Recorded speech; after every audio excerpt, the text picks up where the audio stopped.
Et puis vous vous apprêtez peut-être ce matin à partir chercher une galette des rois. Alors cette pâtisserie feuilletée fourrée à la frangipane qui célèbre l'épiphanie, moment où les rois mages ont visité l'enfant Jésus.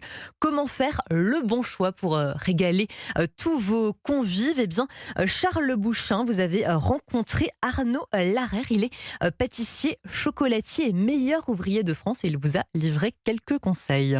Eh bien, une bonne galette, on la déguste d'abord avec les yeux. Pour Arnaud Larère, elle doit être élégante, brillante. Il faut aussi qu'elle soit fine parce que je trouve qu'une galette qui est trop épaisse, c'est pas agréable. Une fois choisie, place au découpage à la maison. La galette doit alors légèrement s'effriter. Si vous coupez la galette et que le feuilletage, vous avez plein de brisures qui partent dans tous les sens, c'est que le feuilletage a été mal fait. Normalement, un très bon feuilletage, il y a toujours des petites miettes, mais ça doit s'arrêter à ça. Il ne vous reste plus qu'à la déguster. La première bouchée est déterminante. Ça doit pas coller aux dents. J'ai envie de vous dire, sans le savoir, vous sentez le beurre. La différence pour les grandes surfaces, c'est qu'il y a 2 fois moins de beurre. Donc la farine a plus de mal à tenir, donc elle est plus friable. Et il y a moins de croustillant aussi. Et comme chaque grand pâtissier, Arnaud Larère a son petit secret. Moi, je mets des zestes d'orange dedans. C'est la signature de la galette Larère. Et ce qui fait qu'en plus, après les fêtes de Noël, c'est bien. On a cette sensation en fin de bouche de fraîcheur d'agrumes. Dernier conseil du meilleur ouvrier de France, faire chauffer la galette à 35 degrés maximum avant dégustation.